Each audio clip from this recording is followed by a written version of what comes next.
For over a year now, we've been having these conversations with a representative from the county of Sonoma in regards to COVID, and we've been doing updates on the fires and so on and so forth.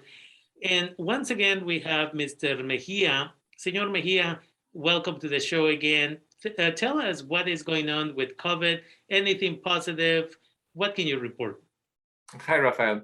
Yes, I can tell you that 80% of the eligible Sonoma County residents 12 and older have had at least one dose of COVID vaccine. That is 72% of residents are fully vaccinated and another 8% are partially vaccinated.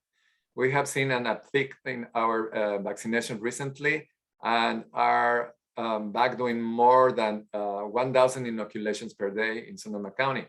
Yesterday, for example, the day before yesterday, I'm sorry, we were able to inoculate 1,455 persons. The Delta variant is 60% more contagious than earlier mutations of the COVID virus, and we're seeing and feeling these impacts in our community. The Board of Supervisors had a joint session to vote to approve a new policy requiring all county employees to either show proof of vaccinations or submit to weekly testing. This policy will take effect on September 7 and will apply to all 4,400 county employees. By adopting this measure, we hope to set an example that other employers will follow. Our case rates continue to climb with the highly contagious Delta variant circulating in the community. Our case rates per day per every 100,000 residents is now about 20 cases. Among those who are unvaccinated, our case rate is 40 per every 100,000 persons in the county. While those have been vaccinated, the case rate is 8 per every 100,000. So just from this number, the rate of infection is 5 times greater for unvaccinated residents than for those who are vaccinated. Then as of Tuesday, 84 patients were hospitalized in Sonoma County with COVID-19. Of those, more than 20 are in intensive care units. We know now that more than 80% of COVID patients in the hospitals are unvaccinated, and 90% of the COVID patients in the ICUs are unvaccinated. On the other hand, we have that testing for COVID has increased tremendously, 60% in the past month is increased. Maybe this is because of the Delta variant, but also for the increasing number of employers who are requiring testing for unvaccinated workers.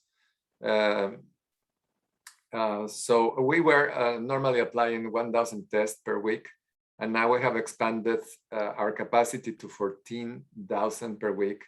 And we have done this through partnering with 4 private providers, Curative, LHI, Molecular Matrix, and Foxcom Health, to offer expanded COVID testing throughout the county. So we are everywhere in the county now.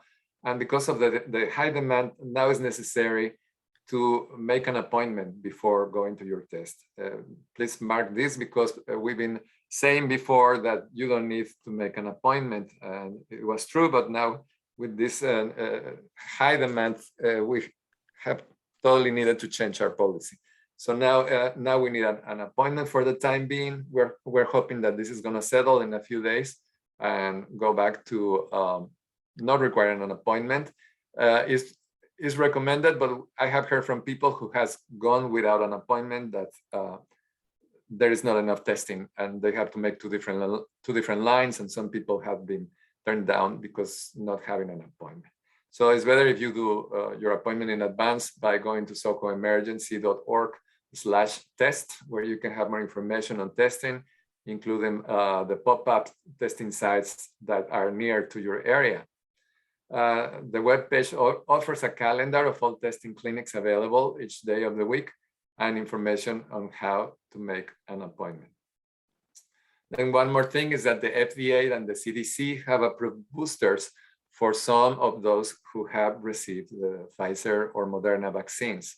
These boosters for now are intended for those who are immunocompromised people, such as organ transplant recipients or cancer patients and those undergoing hemodialysis, or immunosuppressive therapies.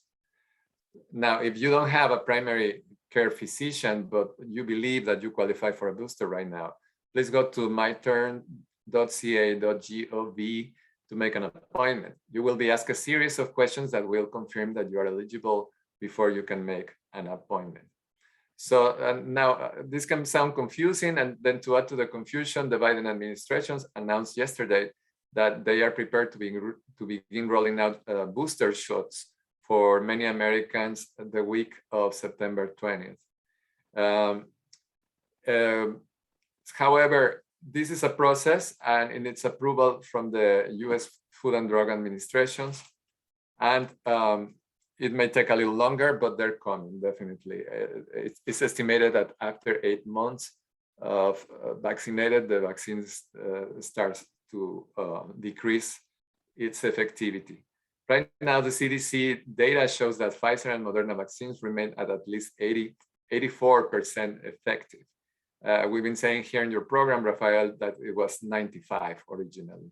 So it's decreasing. And on the other hand, we have the Delta variant being very aggressive, sending, as I mentioned earlier, 8 out of 100,000 persons vaccinated, not necessarily to the hospital, but at least to bed with bad symptoms.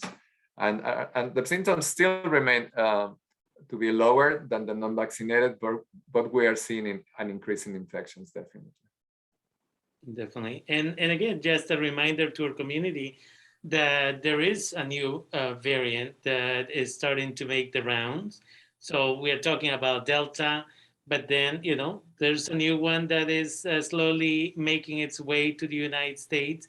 And people need to be aware that as long as we don't get vaccinated, we don't have enough of this herd immunity. And, the variants somehow keep evolving and getting more powerful.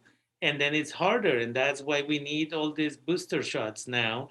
And so people are invited, people are asked to take it, serious, be responsible, take care of themselves, 6 feet apart, use your mask anytime you're inside, or, I personally use it when I'm outside. If I know I'm going to come close enough to individuals closer than 6 feet. And at the same time, again, it's about washing our hands and then just cleaning surfaces if we don't know if the other person has been vaccinated. So here, for example, at the station, every time I come in, I wipe everything down. It's a way of making sure that then I don't pick it up here and take it somewhere else. And so we are inviting everybody to take care of themselves. And with that, I want to thank you, as always, for taking the time, being with us, updating us as to what's going on. The positive for today is that more people are getting vaccinated. The not so positive is that more people get sick. And so more than anything, I appreciate your directness always, and your honesty, and always keeping up to date our community as to what's going on. So with that, I want to thank you, Senor Mejia, for taking the time and being with us here on KBBF and your show, Líderes del Futuro. It's a pleasure to be here with you and your audience every Thursday. And I look forward to see you next Thursday. Definitely. You take care. Bye-bye. Thank you. Bye.